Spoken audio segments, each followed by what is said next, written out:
बार बार करो बिनती राधा स्वामी आगे, दया करो दाता मेरे चित चरण न लागे।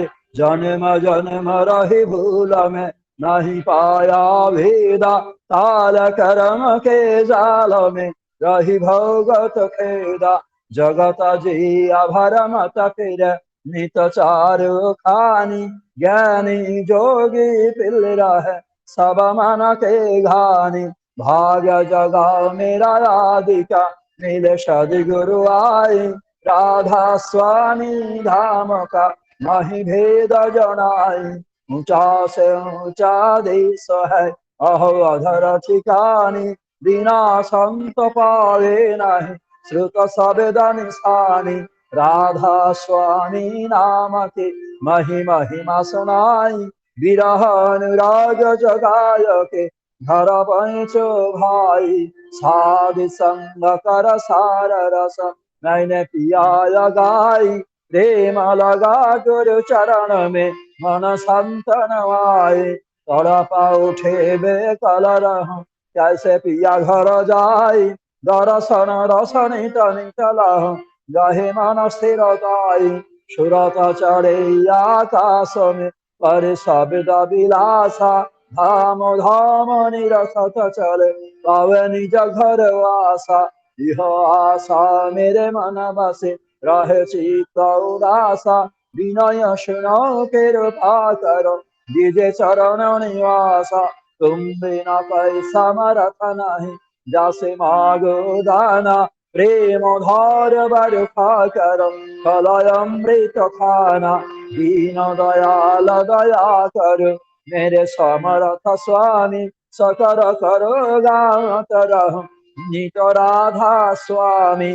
तुम बिना कोई समर्थ नहीं जैसे मागो दाना, प्रेम धार बरखा करो फलय अमृत खाना।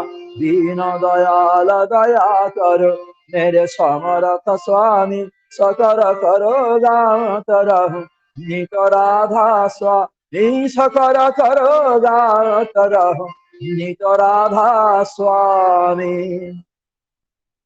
बार बार कर जोड़ कर सविनय करु पुकार, साध संग मई दे अनित परम गुरु दातार।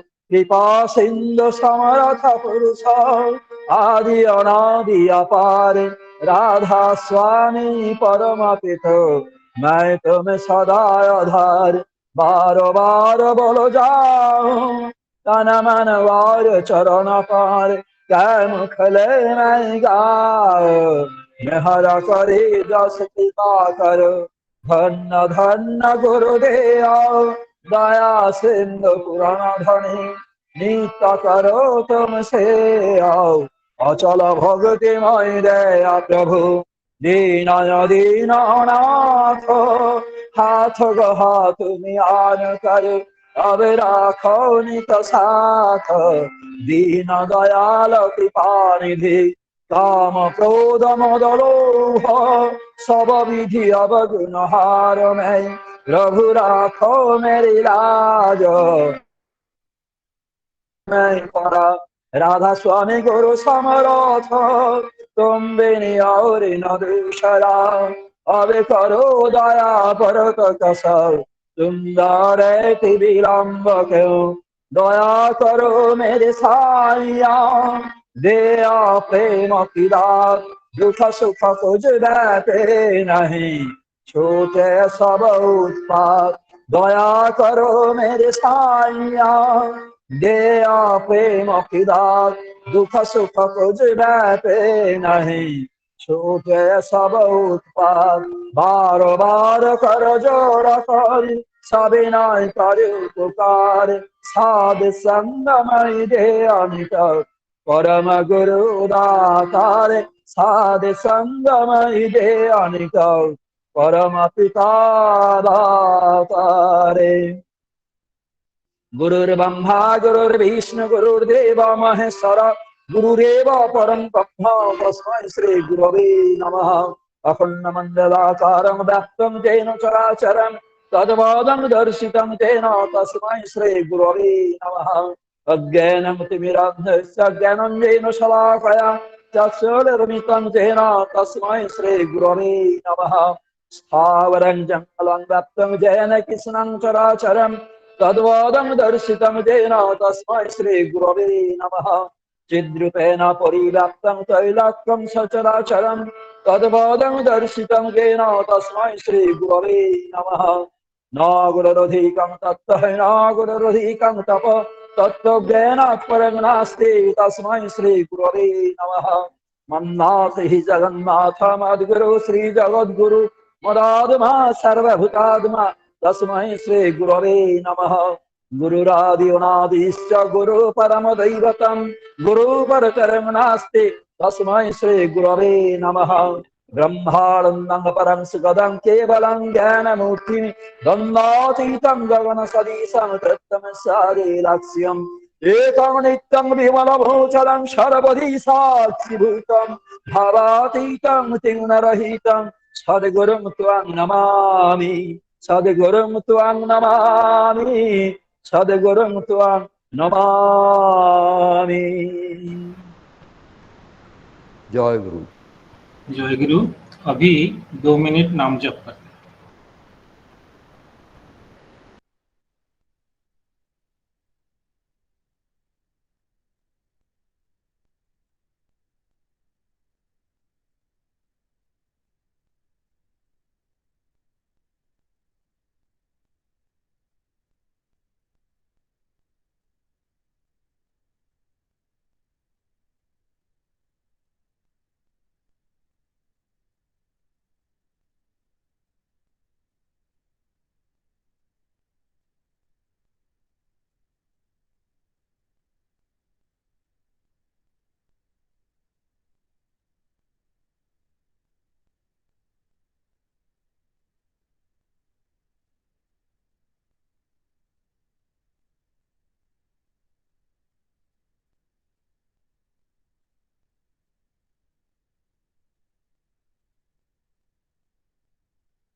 जय गुरु। परम दयाल श्री श्री ठाकुर जी का श्रीहस्त लिखित सत्यानुसरण पाठ करने के लिए आह्वान करता हूँ। बांग्ला में श्रीयुक्त सोमनाथ हाजरादा, मराठी में श्रीयुक्त हरेश सावड़ेकर दा जाजक, हिंदी में श्रीयुक्त बोधादित्य साहू और अंग्रेजी में श्रीयुक्त मनीष कलमकर दा सभापति। जय गुरु। वंदे पुरुषोत्तमम। परम प्रेममय श्री श्री ठाकुर अनुकूल चंद्र जी श्रीहस्त लिखित पवित्र अमीय ग्रंथ सत्यानुसरण থেকে পাঠ। ধনী হও ক্ষতি নাই, কিন্তু দিন এবং দাতা হও। ধনবান যদি অহংকারী হয়, সে দুর্দশায় অবনত হয়। দীনতাহীন অহংকারী ধনী প্রায় অবিশ্বাসী হয়, আর তার হৃদয়ে স্বর্গের দ্বার খোলে না। অহংকারী ধনী মলিনতার দাস, তাই জ্ঞানকে উপেক্ষা করে। জয় গুরু।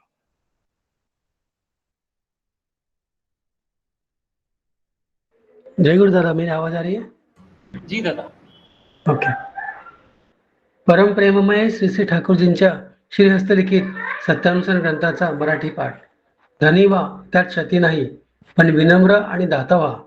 धनवान जर अहंकारी असेल तर त्याला दुर्दशा प्राप्त होईल, विनम्रताहीन अहंकारी धनी प्राय अविश्वासी असतो आणि त्याच्या हृदयात स्वर्गाचे दार उघडले जात नाही.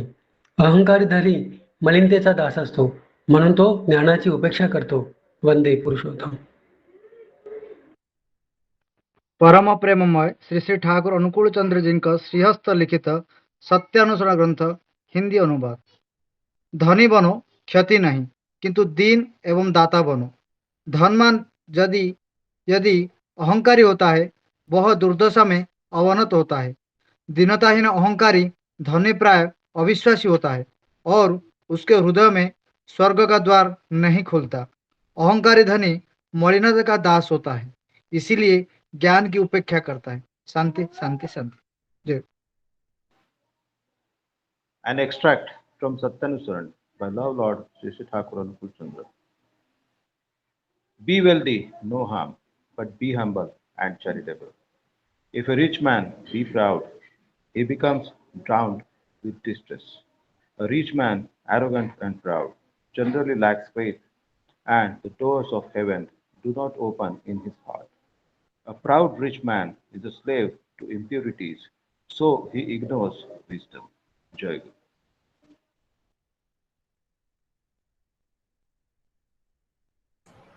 जय गुरु. परम दयाल श्री श्री ठाकुर जी के चरणों में मेरा भक्तिपूत प्रणाम. परमाराध्या जगत जननी शिष्य बड़ीमा, योगाचार्य शिष्य बड़दा, परम पूज्यपाद आचार्य देव शिष्य दादा के चरणों में मेरा भक्तिपूत प्रणाम. परम दयाल की पवित्र पांजाधरी कर्मी वृंद, सत्संगी भ्रातागण, सुधी सज्जन मंडली, भक्तिमती मातृमंडली, सभी को मेरा प्यार भरा जय गुरु, यथायोग्य प्रणाम. आज इष्टायनी सत्संग में भजन प्रस्तुत करने के लिए मैं आह्वान करता हूँ श्रीमती दीपाली कीर्तनिया माँ, जो कोलकाता से है. जय गुरु. यहाँ पे उपस्थित सबको मेरे आनंदित जय गुरु.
में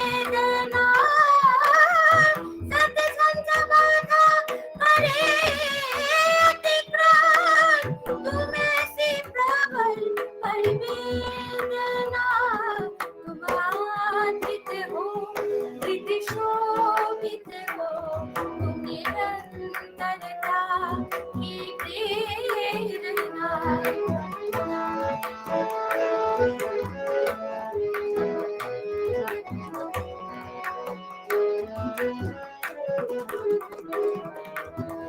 श्रेष्ठ पूजक नायक निष्ठा समर्पित जीवन धन्ना।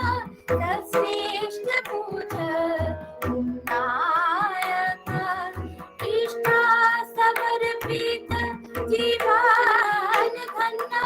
तत्पुरुषोत्तम के पावन तुम, तत्पुरुषोत्तम के पावन तुम। विधि वेद कवि परिकल्पना, तुम आश्रित हो धृत शोभित हो। तुम निरंतरता की प्रेरणा।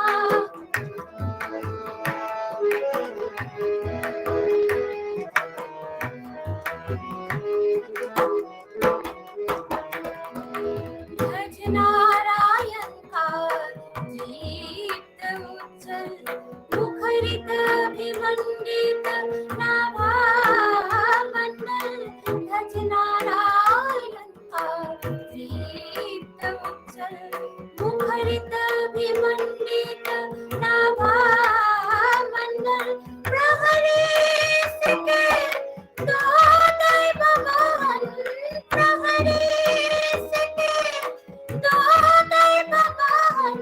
तुम प्रभु चरणामृत अंगना, तुम प्रभु चरणामृत अंगना।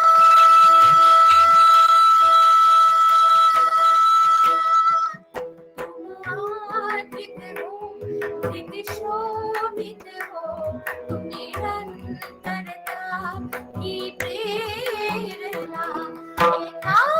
एकानुरक्ति सिंचित तन, एकानुरक्ति सिंचित तन मन।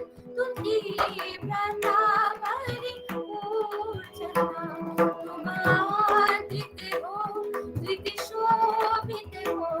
तुम निरंतरता की प्रेरणा, तुम निरंतरता की प्रेरणा, तुम निरंतरता की प्रेरणा।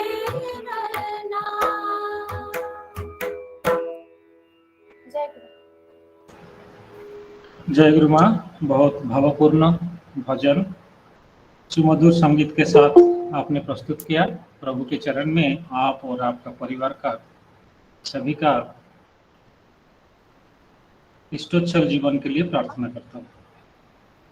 अभी श्रीमती शर्मिष्ठा मंडल माँ कोलकाता से हैं, उनको आह्वान करता हूँ कि एक भक्ति गीति पेश करें।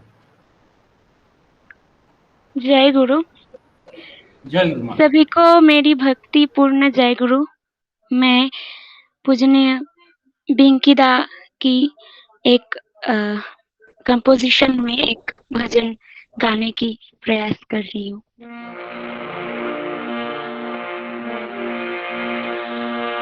तुम बिन कौन प्रभु पार लगाए, तुम बिन कौन प्रभु पार लगाए। तुम बिन कौन प्रभु पार लगाए, तुम बिन कौन प्रभु पार लगाए। बीच भंवर में डोले नैया, बीच भंवर में डोले नैया। पन घट का कौन राह दिखाए, तुम बिन कौन प्रभु पार लगाए। तुम बिन कौन प्रभु पार लगाए।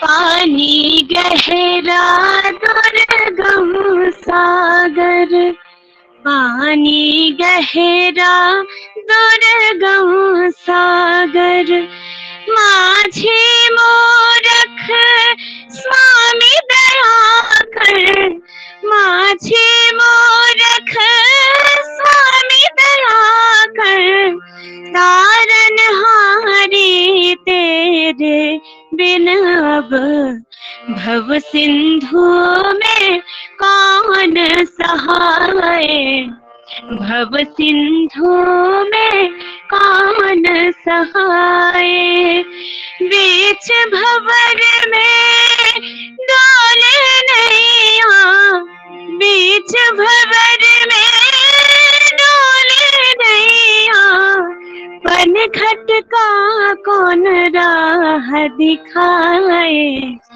तुम बिन कौन प्रभु पार लगाए, तुम बिन कौन प्रभु पार लगाए।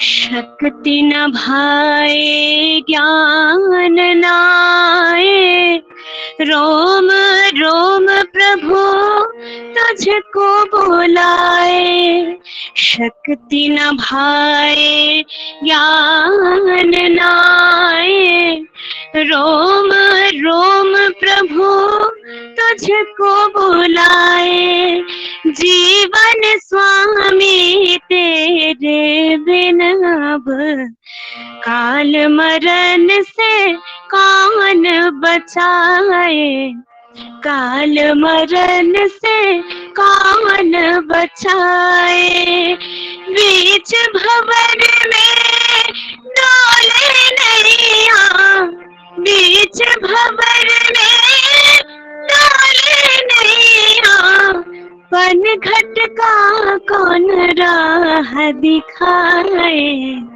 तुम बिन कौन प्रभु पार लगाए, तुम बिन कौन प्रभु पार लगाए।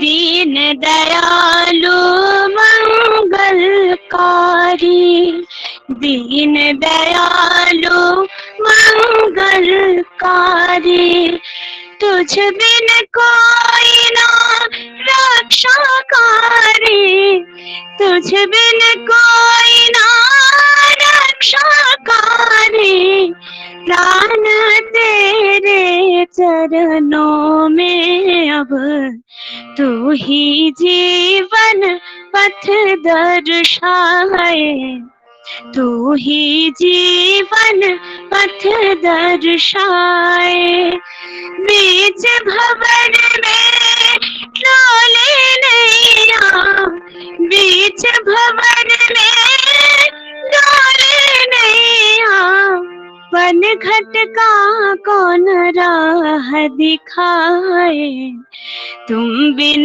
कौन प्रभु पार लगाए, तुम बिन कौन प्रभु पार लगाए, तुम बिन कौन प्रभु पार लगाए, तुम बिन कौन प्रभु पार लगाए। जय गुरु। जय गुरु माँ। शर्मिष्ठा माँ का भावपूर्ण ये भजन हमारे सभी के मन में इष्ट के प्रति भक्ति और विश्वास जरूर भर दिया होगा, यही मुझे प्रतीत होता है। माँ, आप और आपका परिवार के लिए प्रभु के चरण में प्रार्थना करता हूँ, और सुयोग होगा तो हमारे ये इष्टायनी में योगदान करके प्रभु का चरण में और भक्ति अर्घ निवेदन करने के लिए आपको निवेदन करता हूँ। जय गुरु माँ। जय गुरु।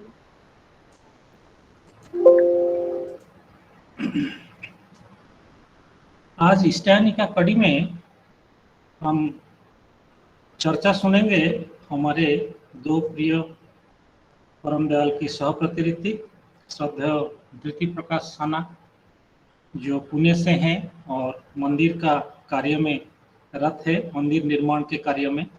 और हमारे साथ रहेंगे श्रद्धेय जवाहरलाल साहदा, मुंबई से।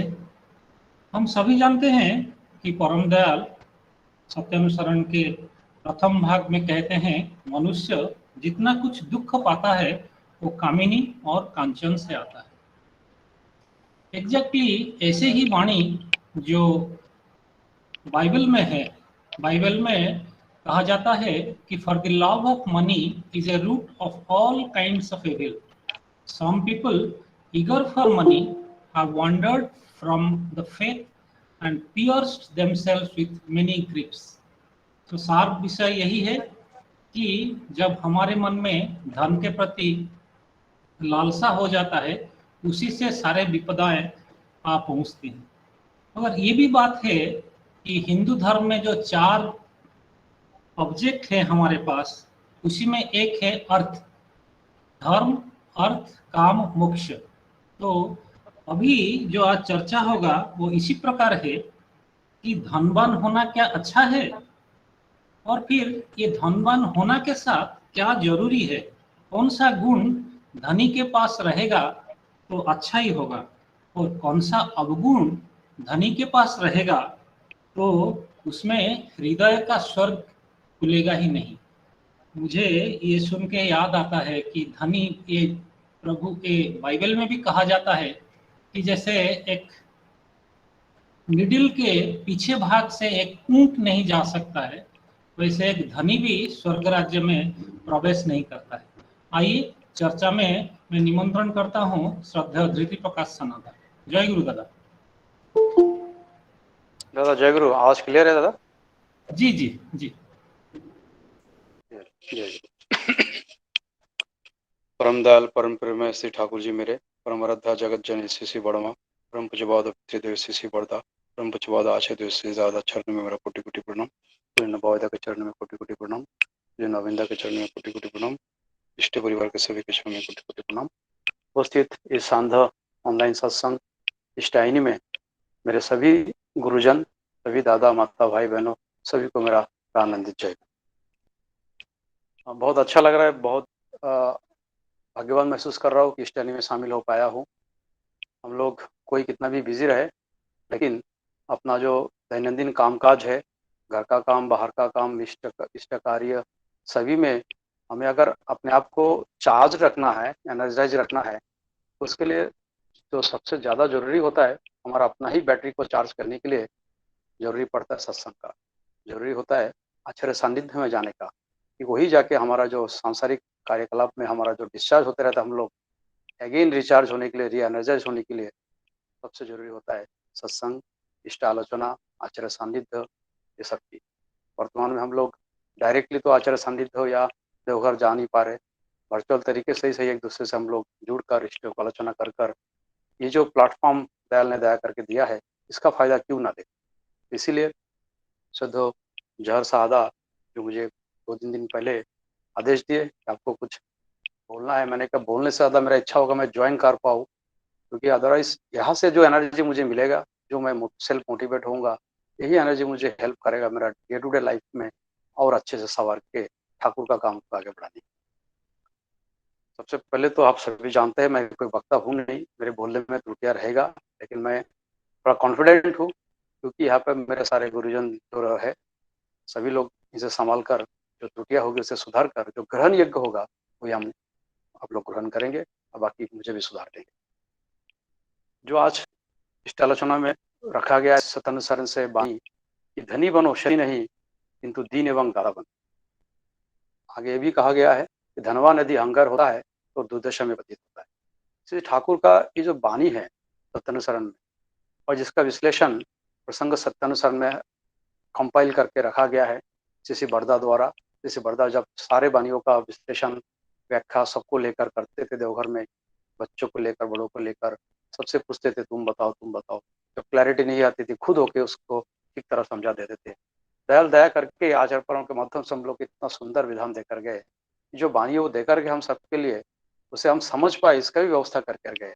और वो सारा विश्लेषण समाहित करके जो कंपाइल होकर जो बुक पब्लिश हुआ है, जिसे हम सब लोग जानते हैं प्रसंग सत्यानुसरण, उसी को आधार करके इस वाणी को थोड़ा बहुत मैं क्लैरिफाई करने की या विश्लेषण करने की, व्याख्या करने की कोशिश करूंगा। सबसे पहले तो सत्यानुसरण का कोई भी बात है हम देख लेते, कोई वाणी देख लेते हैं।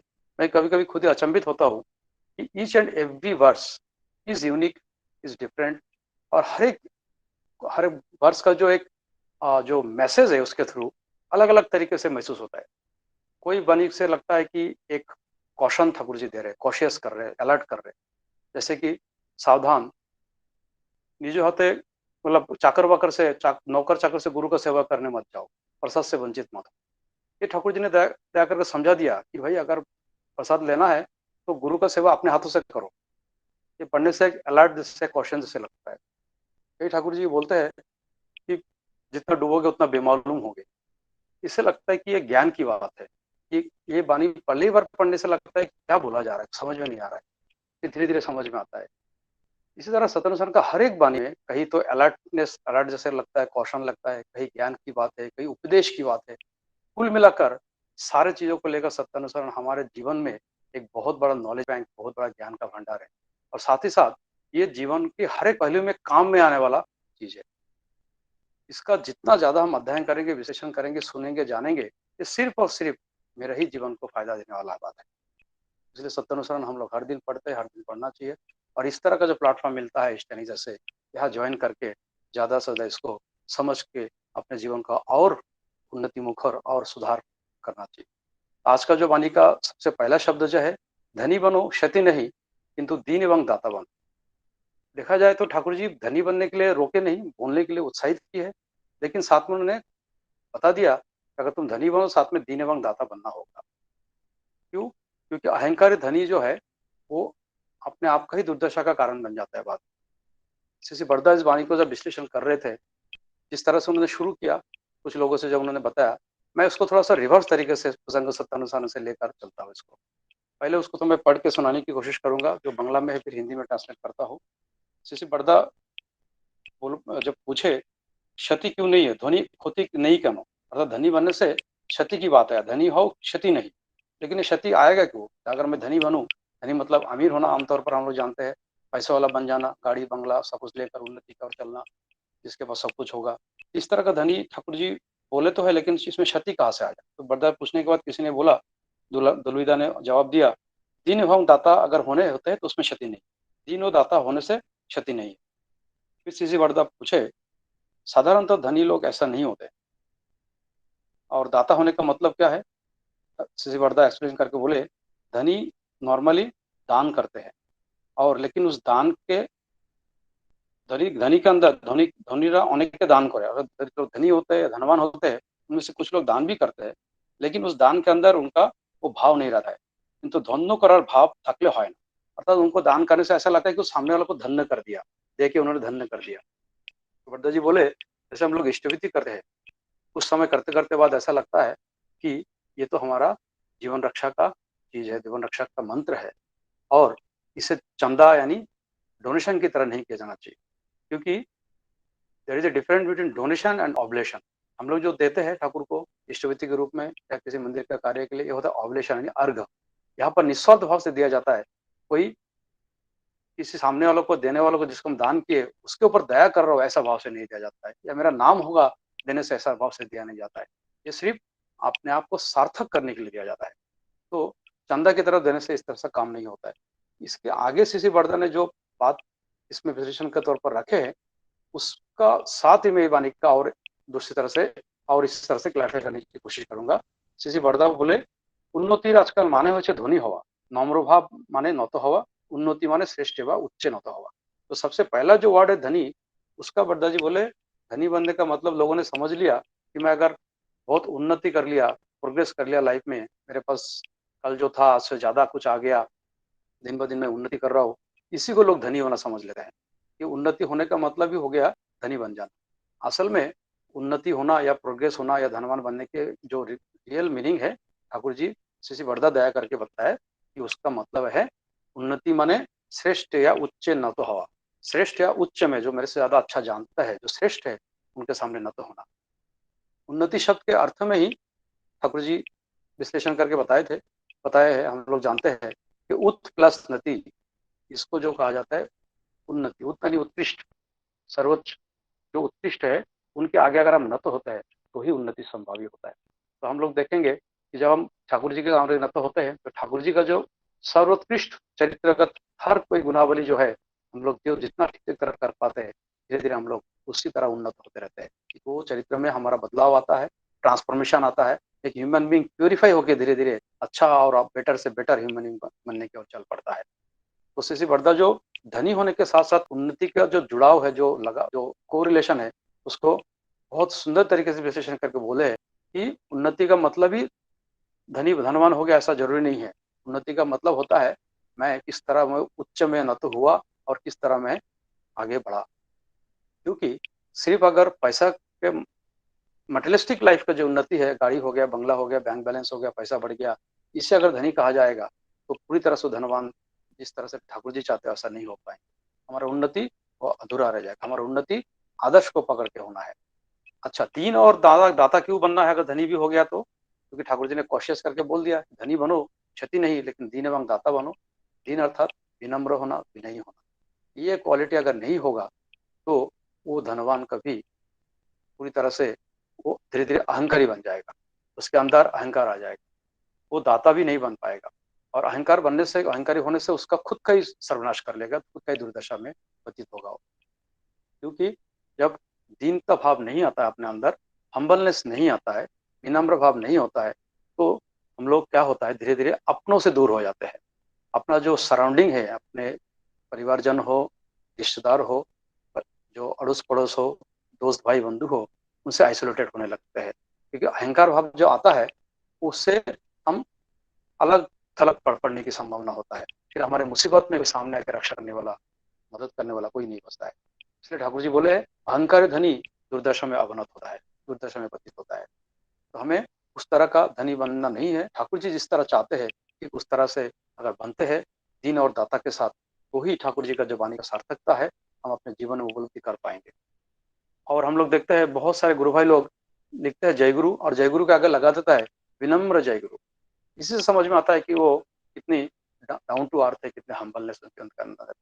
हम लोग निमंत्रण करते हैं, आपको विनम्र निवेदन किया जाता है कि आप सत्संग में योगदान करें। ये सब बातें हम लोग ये सिर्फ और सिर्फ कहाँ से सीखते हैं? शायद अगर ठाकुर को नहीं पकड़ते, सत्यानुसरण नहीं पढ़ते, तो शायद इस तरह का से हम लोग जय गुरु के आगे भी विनम्र लगाना भूल जाते हैं, जय गुरु के आगे भी निवेदन के आगे भी नम्र निवेदन लगाना भूल जाते थे। तो हर एक बातों को कितना अच्छा से ठाकुर जी ने हम लोग जीवन में सुधार के आगे बढ़ने का मौका दिया है।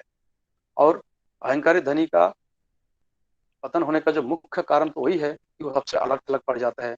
साथ ही श्री बड़दा ने इसको विश्लेषण करते करते ये भी बोले कि सभी लोग ऐसा होते हैं ऐसा जरूरी नहीं है।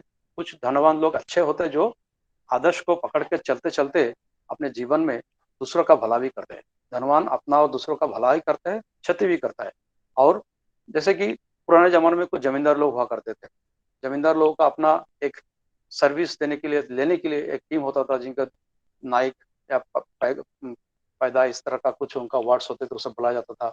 जैसे बड़दा नया लिखे है, मुझे बंगला का वार्ड इतना अच्छा तो समझ में नहीं आता है, लेकिन ज्यादा लोग है वो लोग बता देंगे बाद में। हाँ, पाइक बरकंदाज, शायद उनका जो सर्विस लेने के लिए उनका जो टीम होता था, उनका जो एडमिनिस्ट्रेटिव पावर के लिए वो लोग उनको लेके जाते थे। लेकिन बहुत जमींदार ऐसा होते थे कि अपने जो प्रजा होते थे उनको इनको साथ में ना लेकर खुद जाकर चलकर देखते थे कि अपने टेरिटरी के अंदर उनका जो प्रजा है वो लोग कैसा है, ठीक से खाना खा रहा है कि नहीं, कोई साधु व्यक्ति है कि नहीं, उनके प्रति जाकर अपना विनम्र व्यक्त करते थे। और कुछ जमींदार ठीक उल्टा, अपना को हमको टैक्स मिला कि नहीं मिला उसके प्रति ज्यादा ध्यान होता था। उनको तरफ फोर्स अप्लाई करके जबरदस्ती टैक्स वसूलना। कोई अगर उनके सामने से कोई छतरी लेकर जाए, उनको अहंकार होता था, अरे मैं जमींदार हूँ, मेरे सामने कोई छतरी छाता सर पे रख के कैसे जा सकता है। तो ये जो अलग अलग कैरेक्टरिस्टिक्स है, इन सबके पीछे कारण वही है कि जो वृत्तिमुखी चलन है उसके चलते। क्योंकि ठाकुर जी को जीवन में अगर आदर्श लेकर हम चलते हैं, उनको केंद्र में रखते हैं, तब जाके सही मायने में धनवान क्या होता है, सही मायने में धनी क्या होता है समझ में आता है। और तब हमारे अंदर ये विनम्र भाव, ये जो हम्बलनेस, डाउन टू अर्थ होना, ये सब भी आने लगता है। और ऐसा जब हम चलते हैं, हम अकेले कभी नहीं पढ़ते, हमारे साथ में हजारों लाखों की संख्या के लोग साथ में जुड़े रहते हैं। ठाकुर जी की वाणी में है, मानुष अपना टाका पराया, जितना हो तुम मानुष धर, मानुष अपन टाका पर जो तो परिश मानुष धर। अर्थात हम जब ठाकुर को पकड़ कर ही समझ में आता है कि हमें क्यों लोगों से जुड़ना है, क्यों लोगों को ठाकुर के चरणों में लाना है, क्यों हम लोग इकट्ठा होकर सब लोग ठाकुर को लेकर चल के और भी लोगों को ठाकुर मुखी करने के लिए कोशिश करते हैं। तो इस वाणी जो है, इसके आगे का पार्ट जो है, और एक वक्ता दादा है श्रद्धेय से जवाहरलाल दादा, शायद उन्होंने कहेंगे इसके विश्लेषण। जो आगे का पोर्शन है, दिनतहीन अहंकारी धनी अविश्वासी होता है, क्योंकि उसके हृदय में स्वर्ग का द्वार खुलता नहीं। मेरा समय तो संक्षेप है, मैं ज्यादा कुछ कहूंगा नहीं, लेकिन जो दान और दीन और दाता होने की बात कहा गया है, इससे रिलेटेड एक मेरा छोटा सा, मेरा खुद का देखा हुआ एक उदाहरण यहाँ रखने की कोशिश करूंगा। तो समय अगर ओवरशूट होगा तो मुझे थोड़ा टोकेंगे। मैं एक बार देवघर में था, तो जो दादा के सामने नाटमंड में बैठ के दर्शन का लाभ ले रहा था, मैं देखा एक रिटायर्ड आर्मी आर्मी का पर्सन, जो एक फुल कर्नल थे, वो थोड़ा सा इंजोर्ड भी थे, मतलब उनका वार में उनका एक पैर चला गया था। थोड़ा सा बैसाखी का सहारा लेकर धीरे धीरे आए, दूर से प्रणाम किए, और अपने बारे में कुछ बात बोलने के बाद उन्होंने उनका जो प्रॉपर्टी था कहीं बहुत बड़ा लैंड, उसको सत्संग को नाम पे करने के लिए आचार्य के सामने रखे। लेकिन उनके बोलने का जो तरीका था, जिस तरह से वो बोल रहे थे, तो झलक रहा था कि वो बहुत अमीर है, उनको नौकरी की जरूरत तो था नहीं, फिर भी वो सर्विस करते थे, देश का सेवा किए, और अभी उन्होंने पास इतना प्रॉपर्टी है कि वो उनमें से कुछ प्रॉपर्टी चाहते हैं सत्संग का काम पे लगे, या मंदिर बने, या कुछ लगे, एज इफ वो सत्संग का भला करने आए। चक्रदेव पूरी बातों को ध्यान से सुने और कोई जवाब नहीं दिया। आफ्टर फ्यू सेकेंड्स इनफैक्ट उन्होंने उनकी तरफ से मुंह भी मोड़ लिया। इससे बहुत सरलता से समझ में आता है कि आप कितने बड़े अमीर धनी क्यों ना हो, अगर आपके मन में हम्बलनेस और नम्रता, विनय नहीं है, दीन नहीं है, तो वो ग्रहण भी नहीं करते। तो उनको तो दिन दुनिया का मालिक है, दिन दुनिया का सारा संपत्ति का मालिक वही है, उनको हम क्या दे सकते हैं। वही जैसे ठाकुर जी के जमाने का हम लोग घटना जो सब लोग जानते हैं, बहुत बड़ा उत्सव चल रहा है, एक दो माँ जो है अपने गांव से बाकी लोगों के साथ आके पहुंचे, आकर देखा ठाकुर जी को सब लोग प्रणाम कर रहे, और सब लोग प्रणामी दे रहे, कोई कपड़ा दे रहे, कोई कुछ, तो कोई कुछ दामी दामी चीज, जो कीमती कीमती चीजें ठाकुर जी को उपहार में, गिफ्ट में दे रहे। ठाकुर जी सबका ग्रहण देख तो रहे, सबको अपने हाथों से कभी तो कोई छूते नहीं थे। और ये माँ वो देख कर डर गई कि हम लोग तो गाँव से जो लाए तो देने लायक नहीं है, इतने भीड़ भाड़ में ऐसे अच्छा परिवेश में अगर हम लोग कुछ निकालेंगे, हमारा छोटा सा जो लाए है, ये तो बहुत, नहीं नहीं, ये तो दे नहीं सकते। दोनों में दूर से ही प्रणाम करके पीछे जाने लगे। अचानक ठाकुर जी बोलते हैं, अरे वो दोनों माँ को बुलाओ। जैसे ही बुलाया गया वो और डर गई, लगा आगे ठाकुर जी को अगर पूछेंगे क्यों क्या लाए तो हम लोग कैसे बताएंगे। जब पूछा गया ठाकुर जी पूछे, तुम लोग मेरे लिए क्या लाए हो। दोनों माँ घबराते हुए बोली, पोटली निकल कर, तो दोनों मुरमुरा का चावल लेके आए थे। मुरमुरा बनाने का जो चावल होता है, वो चावल पोटली में लेके आए थे। ठाकुर जी इतना खुश है, बोले निकालो, जल्दी जाओ बड़ी माँ को देख के आओ। अतः इतने लोगों ने इतने कुछ दिया, उनके तरफ ठाकुर जी का कोई ध्यान नहीं है, लेकिन जो डाउन टू अर्थ हम्बल विनयी होके जो लाए थे, मन से लेके आए थे ठाकुर परमदयाल को निवेदन करने के लिए, वो ठाकुर जी मांग कर दी। देखिए दोनों में कितना फर्क होता है। बहुत सारे लोग जो दान कर रहे, और जिन्होंने परमदयाल को छोटी सी भेंट लेके आए, लेकिन उनके प्रति उनका ज्यादा ध्यान दिया और उन्होंने उसको स्वीकार किया। मैं यही बात को कोरिलेट करते हुए पुणे में जो शिव मंदिर का काम चल रहा है, उसके लिए आप सभी को इस प्लेटफॉर्म के माध्यम से अपील करना चाहूंगा, निवेदन करना चाहूंगा कि मंदिर का काम चल रहा है, आप लोग आइए, देखिए। आपका जिसका जो भी सामर्थ्य है, किसी का नॉलेज है, किसी का कोई श्रम दान कर सकता है, कोई आर्थिक रूप से अर्घ देकर काम को आगे बढ़ा सकता है, दया करके आएंगे। हम लोग परमदयाल के दया से तो कोई ना कोई सब लोग धनी बने ही है, क्योंकि हम सभी गुरु भाई लोग जो सत्संगी लोग हैं, एक महीने में सबसे दुनिया का सबसे बड़ा धनी है। क्यों? हमारे पास वो संपत्ति है जो हजारों करोड़ लोग जो ठाकुर जी का नाम नहीं लिया अभी तक, उनके पास नहीं है। हम लोग के पास है परमदयाल का सत्य नाम। हम लोग इनिशिएटेड लोग है, केंद्र में बृहस्पति है, हम लोग आदर्श को लेकर चलता है, आदर्श केंद्रित जीवन हम लोग का है। हम लोग दूसरों से, मटेरियलिस्टिक लाइफ में किसी के पास पैसा कमी हो सकता है, लेकिन उन पैसे वालों से भी ज्यादा धनी हम लोग है, क्योंकि हम लोग का परमदयाल है, परमदयाल का सतनाम है। और हम लोग मटेरियलिस्टिक लाइफ में भी परमदयाल को पकड़ कर तो आगे बढ़ ही रहे। आज से 5 साल पहले किसी को साइकिल नहीं था, अभी मोटरसाइकिल लेकर घूम रहा है। 10 साल पहले किसी के पास छोटा सा रूम में काम करने के लिए आना जाना करते थे, आज वो 1 BHK 2 BHK फ्लैट लेकर अपने अपने जीवन सुंदर से निर्वाह कर रहा है। ऐसा तो हजारों उदाहरण है। हम लोग में हर एक का जीवन में तो परिवर्तन हुआ है, लेकिन हम लोगों का उन्नति सिर्फ मटेरियलिस्टिक उन्नति नहीं, हम लोग का मटेरियलिस्टिक और स्पिरिचुअलिस्टिक दोनों ही उन्नति साथ साथ हो रहा है। ये कितनी बड़ी सौभाग्य की बात।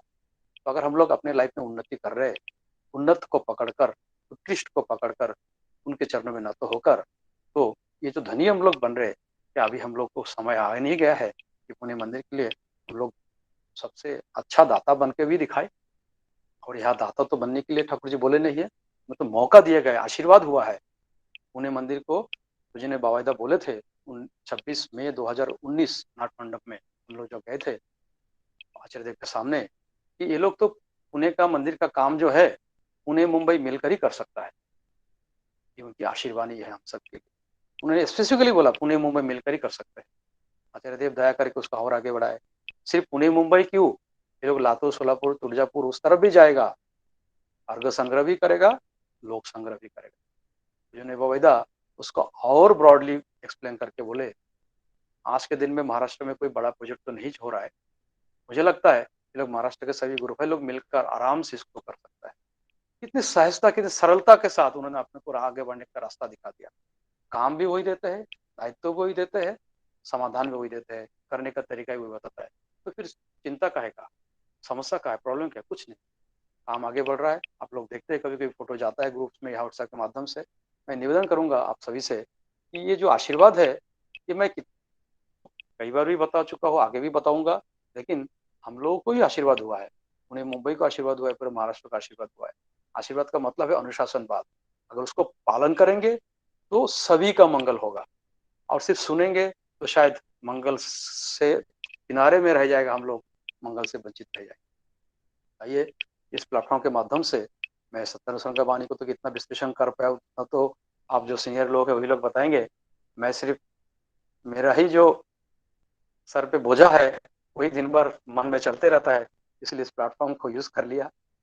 ज्यादा अगर किसी को कुछ खराब लगा हो तो माफ कीजिएगा। परमदयाल चरणों में आप सभी को मेरा चरणों में मेरा आप सभी के मंगल के लिए मैं प्रार्थना करूंगा। ये कहकर तो शब्द का विराम देता हूँ दादा। जय गुरु। परमदयाल जय गुरु ज्योति प्रकाश दा। जय गुरु दादा। खूब सरल और सहज भाव से विभिन्न उदाहरण देके आपने सत्यानुसरण का अमीय वाणी का विश्लेषण किया। परमदयाल के चरणों में आपका और सपरिवार मंगल के लिए प्रार्थना करता हूँ दादा। जय गुरु। जय गुरु। इसी क्रम में सभी विधि सज्जन मंडली, मातृ मंडली और सत्संगी भ्रातागण जो बाद में ज्वाइन की, सभी को तहे दिल से स्वागत है। आप सभी को ये सूचना देना चाहता हूँ कि इस वाणी के ऊपर आज चर्चा हो रहा है, कोई आपका प्रश्न है या कुछ संदेह है तो उसको आप चैट बॉक्स में लिख सकते हैं। परवर्ती चर्चा करने के लिए हमारे साथ मौजूद है अंकलेश्वर से श्रद्धेय जवाहरलाल साहब। जवाहर। जय गुरु। जय गुरु। परम दयाल ठाकुर मेरा, परमाराध्या जगत जननी शिष्य बड़मा, परम पूज्यपाद शिष्य बड़दा, परम पूज्यपाद आचार्य देव शिष्य दादा, परम पूजनीय बाबाईदा, ठाकुर परिवार के प्रति प्रत्येक श्री चरण में आज ये इष्टायनी का सांझ सत्संग में मेरा भक्तिपूर्ण प्रणाम। सत्संग में उपस्थित सभी वरेण्य ऋतिक दादा, सत्संग का पूर्वाधा, भक्तिमती माँ, दादा, सुधी सज्जनों को मेरा हृदय भरा जय गुरु। ये इष्टायनी सत्संग में हम यहाँ उपस्थित होते हैं, ठाकुर जी का जो अमृत वाणी, उनका श्रीहस्त लिखित ग्रंथों में हमें दिग्दर्शन करते हैं जीवन चलने का रास्ता क्या होना चाहिए। और आज इस विषय में बहुत सुंदर आलोचना अभी हमने सानादा के जो प्रारंभ किए हैं, पहले दोनों बानी, आज का जो बानी पाठ हुआ था, तो उसके ऊपर आगे का जो दो बानी हैं उसके ऊपर चर्चा करने का दायित्व मेरे ऊपर आए हैं। और हम कोशिश करूंगा, हमें चर्चा करना मतलब मेरा ज्ञान को मैं जब समझने को कोशिश करूंगा, उससे मेरा तो ज्ञान का परिधि बढ़ेगा ही, और साथ साथ में हम लोग एक दूसरे से ठाकुर जी का एक अमृत वाणी को पकड़ के कैसे हमारा जीवन में उसको प्रैक्टिस कर सकता है, वही यहाँ सीखने के लिए आते हैं। तो आज का जो दो बानी मुझे अभी चर्चा करना है, मैं और एक बार उसको दोहरा देता हूँ। वो है, दीनताहीन अहंकारी धनी प्राय अविश्वासी होता है और उसके हृदय में स्वर्ग का द्वार नहीं खुलता है। ये है जो पहला बानी। उसके बाद में दूसरा जो बानी है, अहंकारी धनी मलिनता का दास होता है, इसीलिए ज्ञान की उपेक्षा करता है। तो देखिए, इस बानी में जो जो विशेष शब्दों का इस्तेमाल किया गया, ठाकुर जी ने हमें बताया, हम सभी के अंदर ये सब मौजूद है। मतलब मनुष्य के अंदर दीनता भाव भी है, हमारे अंदर अहंकार भी है, हमारे अंदर बहुत सारे लोग धनी हैं, अविश्वासी तो बहुत लोग होते हैं। विश्वास होता है, उसके साथ साथ अविश्वासी भी होते हैं।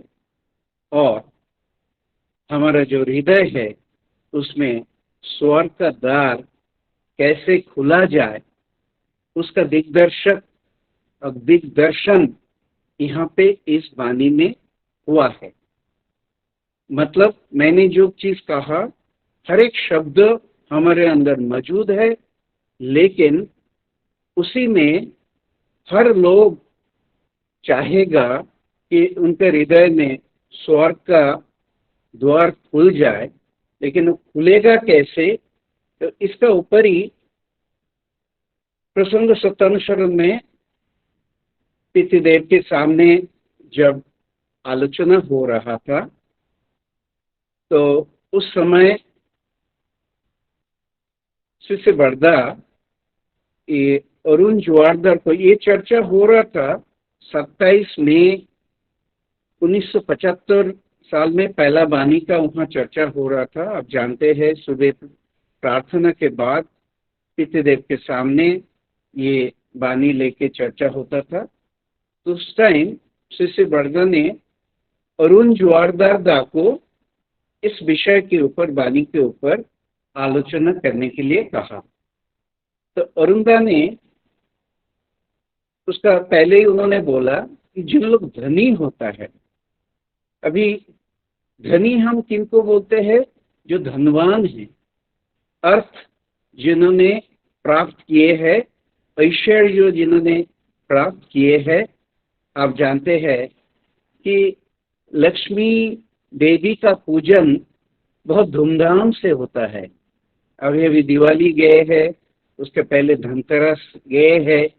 सब लोग उनका जीवन का पूछा जाएगा कि स्वच्छंद में वो रहना चाहता है, सुंदर जीवन धारण, तो उसको पहले वो अर्थ का आवश्यकता होता है, वो धोनी बनना चाहता है। मैं इस चर्चा के जाने का पहले सोचा इसका ऊपर थोड़ा से हम आलोचना करें कि ये धनी सब लोग होना चाहता है। जितने सारे बिजनेसमैन हैं, बिजनेस जो होता है, आप पूछिए सबको कि आपका ये बिजनेस का उद्देश्य क्या है, तो वो कहता है कि मेरा P&L प्रॉफिट एंड लॉस जो होता है वो प्रॉफिटेबिलिटी को बढ़ाना है। यही हमारा पहला बिजनेस का उद्देश्य है। हर जो भी एक्टिविटीज है, को भी नौकरी कर रहा है, तुम क्या चाहते हो, मेरा पगार बढ़ाना चाहता हूँ, उसका खाली पैसा ही सब कुछ नहीं है, लेकिन साथ साथ में और भी चीज आता है। मैं इसके ऊपर इसलिए प्राधान्य देता हूँ कि सब लोग धनी होना चाहता है, वो अर्थ प्राप्त करना चाहते हैं। इवन एक बार कुछ लोग धनी होना कोई गलत बात है ये नहीं है, उन्होंने बोला पैसा का जरूरत जी को सेवा करना है, बच्चा का लालन पालन करना है, मंदिर अभी जैसा सानादा ने अपील किए हैं, मंदिर बनाना है, वहाँ पे धन का आवश्यकता है, उसके बिना मंदिर नहीं बनेगा।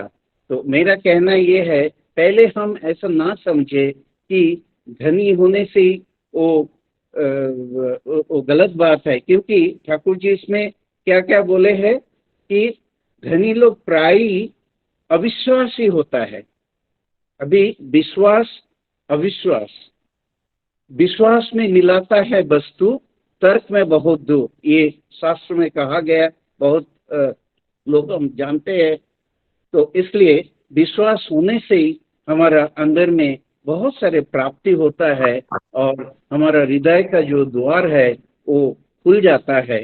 तो इसलिए ठाकुर जी कितना सुंदर इसमें कंडीशनल सब वर्ड को जुड़े हैं कि अविश्वासी कौन धोनी होना गलत नहीं है, जो पहले चर्चा में आपने सुने हैं, लेकिन हमको अविश्वासी नहीं बनना है। तो उन्होंने हमारे हाथ में एक चाबी दे दी है। वो चाबी क्या है?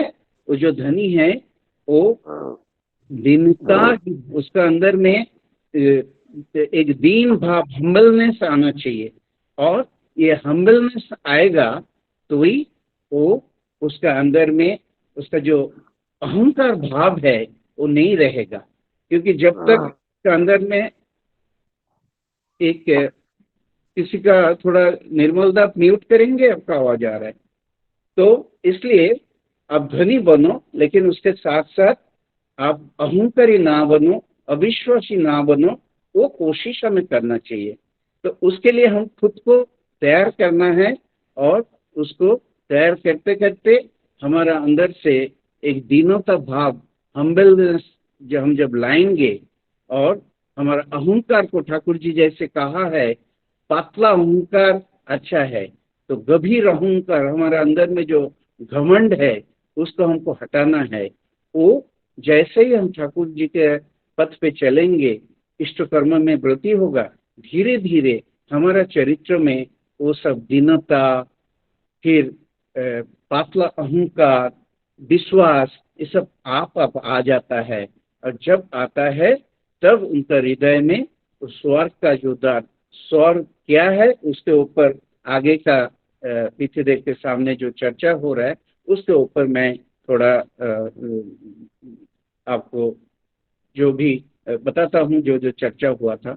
तो अरुंधर को पूछा गया, आलोचना करते, अरुंधर ने बोला कि धनी वो आत्म केंद्रिकता उसका अंदर आ जाता है करके धनी खुद को खो देते हैं, और उसको उसीलिए वो अहंकारी बन जाता है, और उसके वजह से वो किसी को निर्भर नहीं कर पाते हैं। तो ये अरुंधर ने पहले बोला। तो वहां पे फिर पूछा गया क्यों अविश्वासी होते हैं, तो अरुंधर ने दोबारा उनको बताया कि उसके अंदर जो सेल्फ सेंटर्डनेस, वो स्वार्थपरता आ जाता है, तो खुद के बारे में ही सोचते हैं और कुछ दुनिया का सोचते नहीं, तो उसके वजह से उसके अंदर अविश्वास आ जाता है। तो इसीलिए शिष्य बर्दा ने तब उनको पूछा कि उसके अहंकार क्या है। तो अरुंधर फिर शिष्य बर्दा को उत्तर दे रहे हैं कि जो आमित्व बोध, आमित्व मतलब मैं, तो कोई भी आदमी जो घमंडी है वो खुद को सोच के दूसरे को तो बोलता है ना, धरा को सराज्ञान करता है, मतलब वो धरित्री को जैसा मिट्टी का एक प्लेट जैसा समझता है, उसका अंदर में जब घमंड आ जाता है। तो अहंकार के बारे में जब विस्तृत करने के लिए शिष्य बरदा ने पूछे, तो उन्होंने बोला जब हमारे अंदर मैं जो आमित्व तो होता है, तो उसी से अहंकार आता है। और उसी में शिष्य बरदा ने बोले मैं नहीं समझा इसमें क्या है। उन्होंने फिर समझाने को कुछ बोले कि कुछ जो सेल्फ सेंटर्ड और सेल्फिशनेस है, उसका एक लिमिटेड होता है, सीमाहित, और एक वास्ट होता है जिसका परिव्याप्ति है। इस तरीके से कहा तो बरदा ने फिर बोला मैं समझ में नहीं आया तुम क्या कह रहे हो।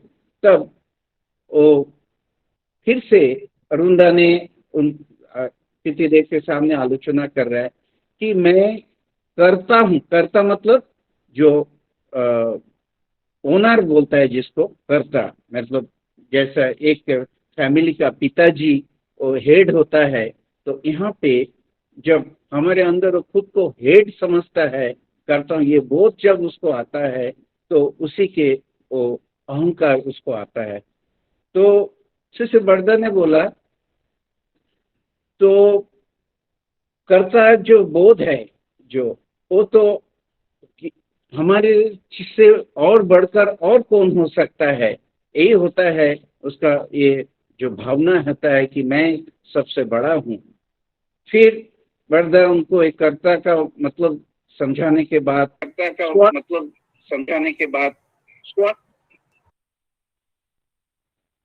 कोई इको हो रहा था, अच्छा। फिर उन्होंने सर्क के बारे में पितृदेव ने उनको पूछे। सतीशदा ने स्वर्ग क्या है तो उनका मतलब समझाते हुए उन्होंने बताया है कि उस सुख का जो स्थान होते हैं उसको ही स्वर्ग कहा जाता है। और इसके बाद जो शिष्य बरदा ने वो सुख के ऊपर, सुख क्या होता है उनको बोले, कोई नरम बिस्तर पे सोए हुए है, कोई रबड़ी खरीद के खाते हैं तो और अच्छा कपड़ा पहनेगा, और ये सब से जो गहना है वो पहनेगा, और यही सब साधारण लोगों का बोध होता है सुख क्या है। लेकिन सतीशदा ने फिर बोले सुख दोनों तरीका का होता है, एक जागतिक है और दूसरा पारमार्थिक है। जो परम अर्थों का होता है पारमार्थिक वो बोले। शिष्य बरदा ने तब दोबारा उनको समझाया, जो लोग साधक होते हैं उन्होंने वो पारमार्थिक सुख उनको क्या नहीं रहता है, तो जो प्रकृत सुख जिनको मिले हैं वो उन्होंने क्या सोचे कि मैं अच्छा से खाएंगे, हम हिलेंगे नहीं, हम परिश्रम नहीं करेंगे, चलेंगे नहीं, ऐसा करके वो सोचते हैं सुख का अनुभूति उस तरीके से आलसीपन से करना चाहता है, और उसके वजह से उनको बहुत सारे बीमारी जैसे बात, डायबिटीज, ब्लड प्रेशर ये सब दिखा देता है। और पितृदेव फिर से कह रहे, बहुत साधु संत देखा जाता है जिनका आंखों से ज्योति निकालते हैं, 2-4 रोटी खाते हैं और 20-30 माइल खुशी से वो घूम के चलते फिरते चलते हैं। तो ऐसा वर्ल्ड में बहुत सारे गवेषणा हुआ है। तो पितृदेव कह रहे हैं कि नमक और मिठाई एकदम छोड़ दो, और प्याज और मांस ये सब भी तुम कम कर दो, और उससे देखा जाए बहुत रोग शोक से तुम बच पाओगे। कर्म क्षमता जो है वो बहुत बढ़ जाएगा, और उसके लिए ईश्वर के तरफ तुम भागोगे और परमानंद लाभ करोगे। और हम जो भी खाते हैं, और ये नमक तीखा ये सब खाते खाते हम प्रवृत्ति का अधीन हो पड़ते हैं और इंद्रियों परवश हो जाते हैं, और इसके साथ हमारा खाने के साथ प्रवृत्ति का जो मेल नहीं होता है, और उसके लिए मेरा गुस्सा हो जाता है, और डॉक्टर ने देखो कभी कभी कुछ डाइट दे देते हैं जिसके वजह से गुस्सा कम होते हैं। और ये है खाद्य के, ये खाने के थ्रू से हमारा जीवन का जो चलन है उसको हम काफी तरीके से कंट्रोल कर पाते हैं। फिर आचार्य पृथ्वीदेव पूछते हैं स्वर्ग क्या है, और फिर से सतीशदा ने स्वर्ग सुख है करके ये समझाया। और शिष्य बड़दा तक बोल रहे कि मैं भी ऐसा ही समझता हूँ कि ये स्वर्ग बोले तो सुख ही है। कोई 12 महीना आम खाते हैं। एक जमींदार था, वो हर दिन हिलसा मच्छी जो होता है वो खाते थे, और उनका सुख का जो बोध है वो ऐसा ही उनका होता है। और स्वास्थ्य ही सुख का मूल होता है। और इंद्रियों को लेके हम जब उसका चपट में आ जाता है, कोई दारू पीते हैं और दारू पीते पीते एक दिन उसका लीवर डैमेज हो जाता है, और इसके बाद पितृदेव के संत गुरु की करदा बता रहे थे सुख मूलम धर्म, जीवन वृद्धि का वो है धर्म। सो धर्म आदर्श लेके चलने से ही हमारा सुख आता है। और वही चीज बढ़ा दोबारा हमको सुख का डेफिनेशन इस तरीके से दे के इंद्रियों को परितृप्ति करना ही सुख है, ऐसा ही, और उसके परिणाम में दुख भाग जाते हैं, यही उन्होंने समझा दिया। ये था उस दिन का ये वाणी का चर्चा। दूसरा वाणी में जो है कि अहंकारी धनी मलिनता का दास है, वो ज्ञान को उपेक्षा करता है, उपेक्षा करते हैं। तो यहाँ पे हम धनी को जब वो अहंकारी होता है और उसके वजह से वो ज्ञान से वंचित हो जाता है और वो मलिनता का दास बन जाता है।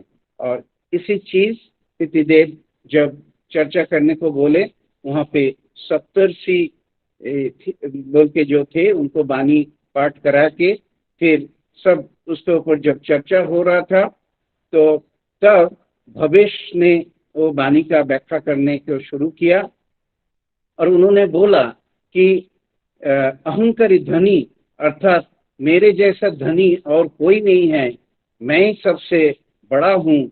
और ये सोच जब उसके अंदर आ जाता है, तब पितृदेव ने बोला अच्छा, ये जो धनी होते हैं इनका तो बहुत सारे नौकर चाकर रहता है, तो वो कैसे मलिनता का दास कैसे बनेगा। तो भवेश ने तब पितृदेव को उनका जवाब दे रहे थे कि जो ज्ञान के ऊपर रहना चाहता है कि उसके ऊपर और कोई कुछ जानते नहीं, ऐसा जो भाव उसके अंदर आता है, तो पितृदेव फिर पूछे कि ये जो गंदगी होता है और उस गंदगी का दास कैसे हो सकता है। तो भवेश ने फिर उनका जवाब दिया जो असत होता है उन्हीं है, वो उन्हीं का ही दास होता है। तो मैला आवर्जना हम जिसको कह रहे हैं गंदगी, तो असत का वही एक उदाहरण उन्होंने दिए है। तो इसका मतलब हमको सत होना है और उसी से हम सुपथ में चल पाएंगे। और इसीलिए जीवन वृद्धि का जो सहायक होता है वही है सतता, वही सबके रास्ता में हमको जाना है। पितृदेव वही हमको वाणी में बोले हैं और दोबारा उन्होंने इसको समझाने को कोशिश किए है। तो इसलिए उन्होंने आखिर में जो कंक्लूडिंग में कह रहे हैं, मलिनता का जो दास है, ठाकुर जी ने बोले हैं अहंकारी धनी मलिनता का दास। उसका मतलब अहंकारी धनी मलिनता का नौकर है, वो मलिनता का हुक्म पे चलता है। और मलिनता क्या है, पितृदेव ने उसको साफ सुंदर करके समझा दिया। जो षड रिपु होता है, काम क्रोध लोभ मद मोह मात्सर्य, यही 6 रिपु जो होता है यही हमको मलिनता की तरफ लेके जाता है। और उसको हम जब इष्ट कर्मों में उसको नियोजित करेंगे और तब हम देखेंगे अहंकारी धनी इस सब जो षड रिपु का चर्चा करता है और इसका निर्देश में चलते हैं और ज्ञान को उपेक्षा करते हैं और कुछ जानते नहीं लेकिन खुद बोलते हैं मैं सब कुछ जानता हूँ। तो इसीलिए पितृदेव ने सबको याद दिला दिया कि काम क्या है, क्रोध क्या है, लोभ क्या है, और यही है मलिनता का उदाहरण। और हमको सही जिंदगी जीना है और धनी होते हुए भी हमको ज्ञान को प्राप्त करके हमारा जीवन को सार्थक करना है। तो षड रिपु का नियंत्रण हमें करना है, जो ही सत अनुज्ञा में हर दिन सुबह हम बोलते हैं और जिससे हमारा मलिनता को हम भगा सकते हैं।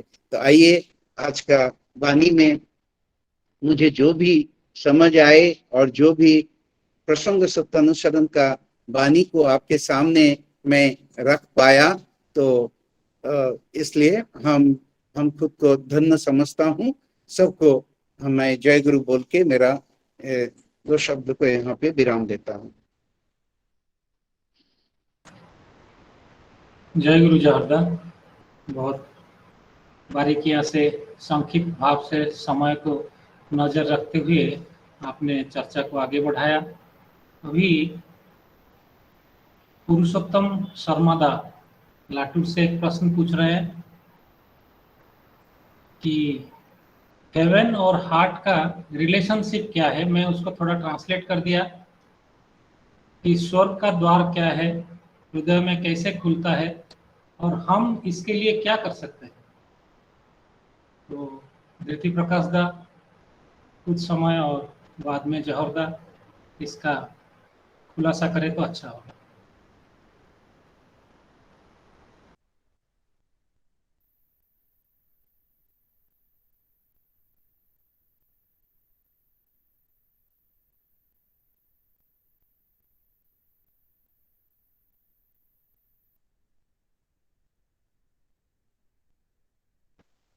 शायद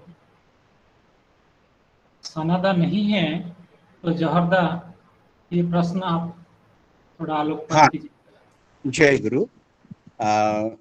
बहुत ही सुंदर प्रश्न है। आज का आलोचना का ये सार है कि स्वर्ग बोलते हम लोग जो हमारा दिमाग में आता है कि आसमान में कोई तो और एक राज्य है जहाँ पे देव देवी रहते हैं, उसको हम स्वर्ग हमारा मन में एक भावना होता है। नर्क होता है उसका जो उल्टा चीज है। आखिर में स्वर्ग क्या है, ये आज का आलोचना में जब पितृदेव के सामने बताया गया। स्वर्ग बोलते से सुख होता है, तो इस सुख, जो आनंद, जो खुशी, ये प्राप्त करना हमारा एक उद्देश्य होता है। और सुख पाने के लिए ठाकुर जी हमें हर पल रास्ता बताते हैं कि हम सुख कैसे पाए, जीवन में दुख को कैसे हम दूर करें। और उसके लिए ठाकुर ने एक बार बोला कि जो हम मांगते हैं कोई नहीं पाने से दुख हमारा होता है, तो इसलिए ठाकुर जी हम मांगो मत, देखो सब तुम्हारा होते जा रहा है और सुख का प्राप्ति हमें होते। इष्टभीति के मंत्र में हम जब बोलते हैं कि सब कुछ मैं पाया हूं, तो ये जो प्राप्ति का भावना हमारे अंदर में खुद को हम ट्यून करके समझा पाएंगे, तो उसी से हमारा मन में वो सुख आ जाएगा और स्वर्ग का द्वार जो रास्ता बताते हैं वो हमें खुल जाएगा और आनंद का जो जगत है उसमें हम प्रवेश कर पाएंगे। मेरा समझ तो इस तरीके ही है। साउदा आपको और कुछ ऐड करना है तो थोड़ा बता पाएंगे। जय गुरु दादा, आपने तो सब बता दिया बहुत सुंदर भाव से। अभी कीर्तन के ओर चलते हैं। श्रद्धा देवांजन चक्रवर्ती दा जो सिलचर से हैं, उनको मैं निवेदन करता हूं कि वो एक কীর্তন প্রস্তুত করি। দেবাঞ্জন দা। जय गुरु। जय गुरु।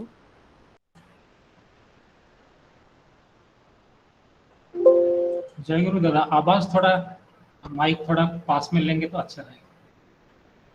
अभी ठीक है दादा? हाँ हाँ ठीक है। हाँ, जय गुरु। उपस्थित सभी को मेरा आनंदित जय गुरु।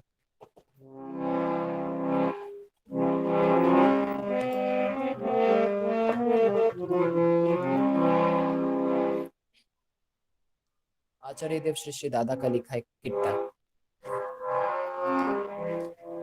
आज প্রাণের মাঝে ঢেউ উঠেছে, প্রাণের মাঝে ঢেউ উঠেছে, ওরে প্রভুর গানের সুরে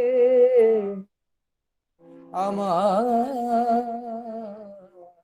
আখি জুড়ে আজ হঠাৎ জের ঘোর লেগেছে, আমার আখি জুড়ে আজ প্রাণের মাঝে ঢেউ উঠেছে, প্রভুর গানের সুরে আজ প্রাণের মাঝে ঢেউ উঠেছে, প্রভুর গানের সুরে আমার আখি জুড়ে আজ হঠাৎ জেরে ঘোর লেগেছে, আমার আখি জুড়ে।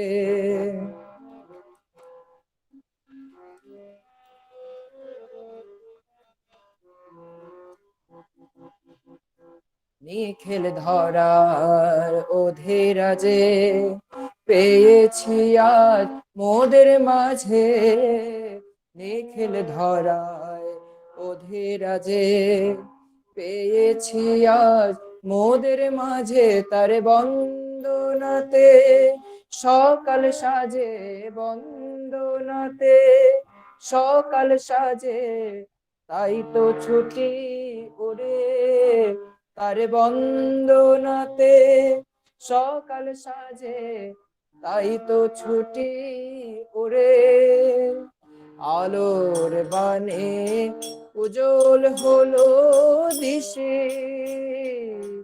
আলোর বানে উজ্জ্বল হলো দিশে, আজ তাকে পেয়ে কাটলো মোদের আধার ভরা নিশে, আজ তাকে পেয়ে কাটলো মোদের আধার ভরা নিশে, আজ আনন্দেতে চলে না ছুটি ওই রাতুল চরণ ধরে, আজ আনন্দেতে চলে না ছুটি ওই রাতুল চরণ ধরে, আজ আনন্দেতে চলে না ছুটি ওই রাতুল চরণ ধরে, আজ আনন্দেতে চলে না ছুটি ওই রাতুল চরণ ধরে রে, আজ আনন্দেতে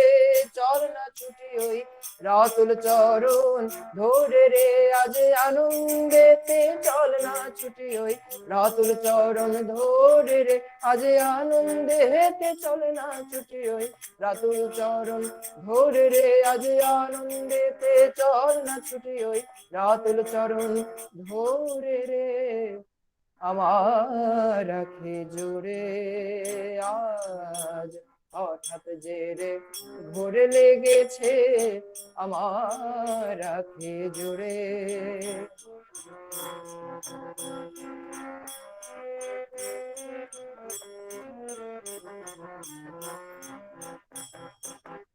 একটু দিয়ে একটু ধরে রেখে আজ একটু দিয়ে একটু ধরে রেখে, তবু পাওয়া কি আর যায় রে কভু তাকে, একটু দিয়ে একটু ধরে রেখে, তবু পাওয়া কি আর যায় রে কভু তাকে, ওই পরম দয়াল ওই তো ব্যাকুল আজ পরম দয়াল ওই তো ব্যাকুল শুধু মোদের তরে যা আছে সব বিলিয়ে তাহার পায় যা আছে সব বিলিয়ে তাহার পায়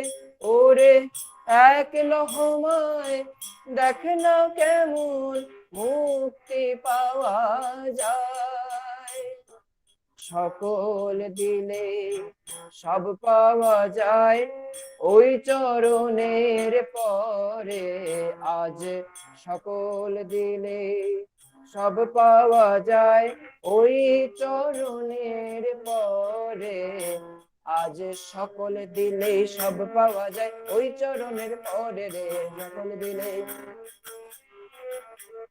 সকল দিলেই সব পাওয়া যায় ওই চরণের পরে রে সকল দিলেই সব পাওয়া যায় ওই চরণের পরে রে সকল দিলে সব পাওয়া যায় ওই চরণের পরে রে সকল দিলে সব পাওয়া যায় চরণের পরে আজি সকল দিলে সব পাওয়া যায় ওই চরণের পরে রে আজ সকল দিলে সব পাওয়া যায় ওই চরণের পরে রে আজ সকল দিলে সব পাওয়া যায় ওই চরণের পরে রে আজ সকল দিলে সব পাওয়া যায় ওই চরণের পরে রে সকল দিলে সব পাওয়া যায় ওই চরণের পরে রে ওরে আমার রাখে জোরে আজ হঠাৎ যে রে ঘোরে লেগেছে আমার রাখে জোরে আজ হঠাৎ যে রে ঘোরে লেগেছে ওরে আমার রাখে জোরে জয় গুরু জয় গুরু দাদা আপনি শিলচর থেকে আমাদের সাথে যুক্ত হয়ে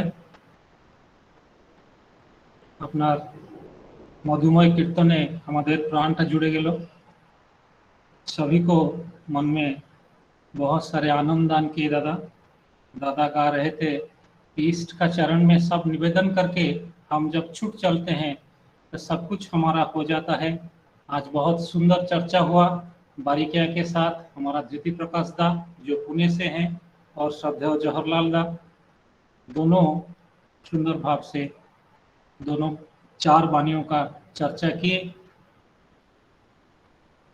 कि धनवान यदि विनीत होता है तो मन में दया का भाव जागृत होता है और यही दया भाव का जागृत करने के लिए प्रातः समय में अन्न जल ग्रहण से पूर्व हम लोगों को इष्टभूति करने का जो महायज्ञ वो हम लोगों को परम दया उस व्रत में व्रती किए हैं।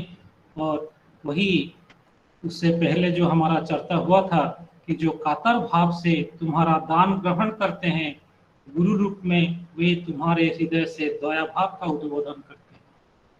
तो आइए हम सब प्रभु की निर्देशित पथ पे चले और जैसे श्रद्धेय जवाहरदा बोल रहे थे कि सुखम मूलम धर्मम और अर्थम धर्मम मूलम अर्थम।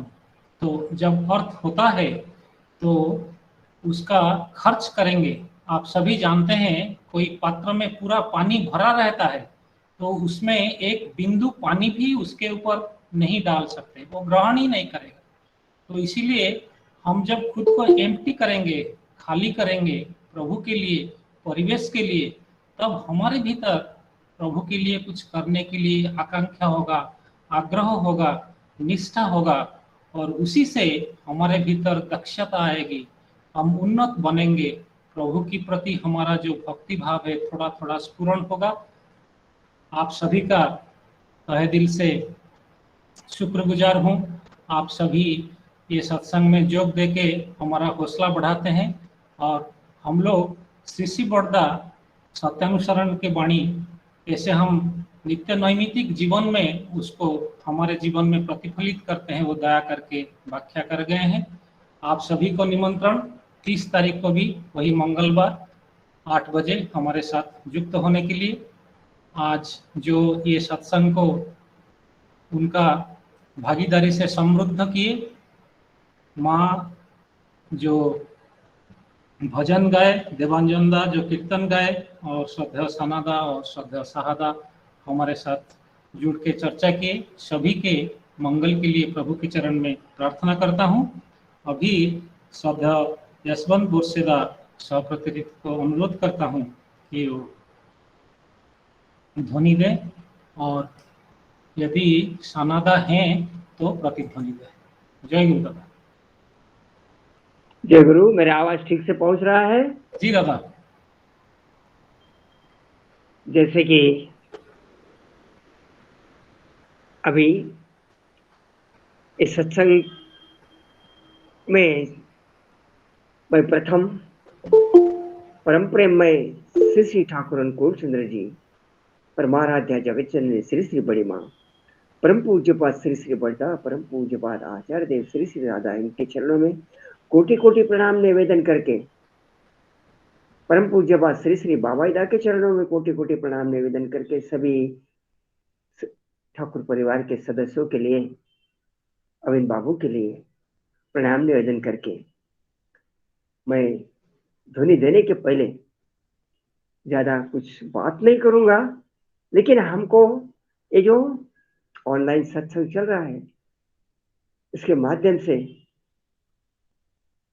कई दूर दूर के अपने भ्रातागण को, पंजाधारी दादा लोग को मिल सकते हैं, देख सकते हैं, बात कर सकते हैं। वैसे ही आज के इस सत्संग में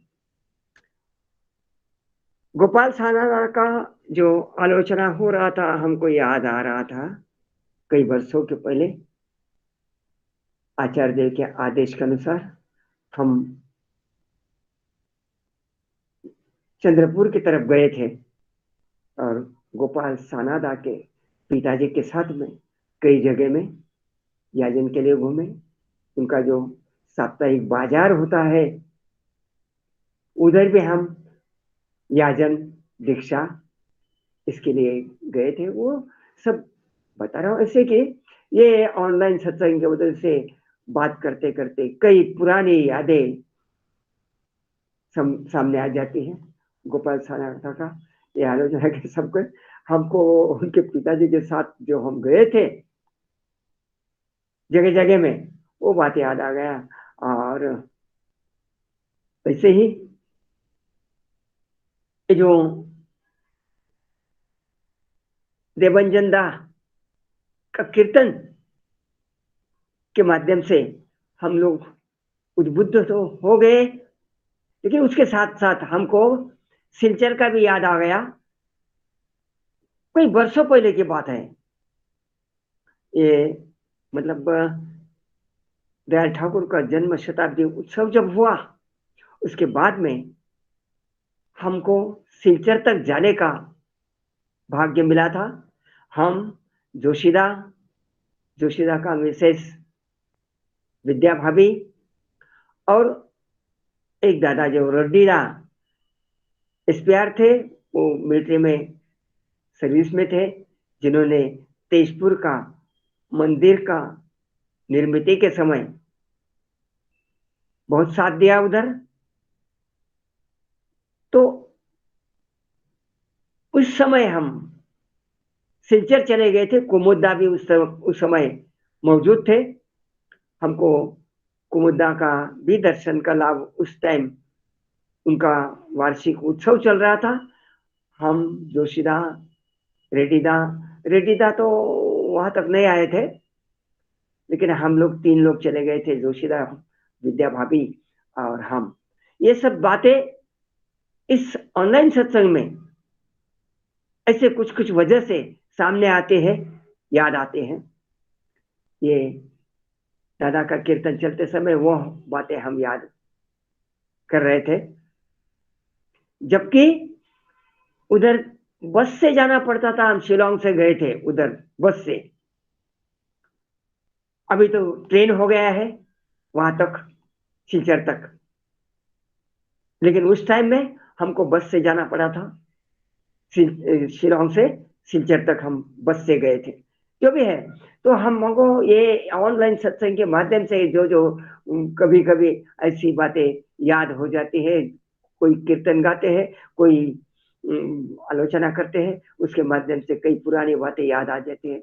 जो भी है, हम लोग इस ऑनलाइन सत्संग के माध्यम से दयाल की बातें सुन रहे हैं, मन में उसका धारणा पक्का कर रहे हैं, और दयाल के काम में किस तरह से हम आगे बढ़े वो हम उसके लिए उद्बुद्ध हो रहे हैं।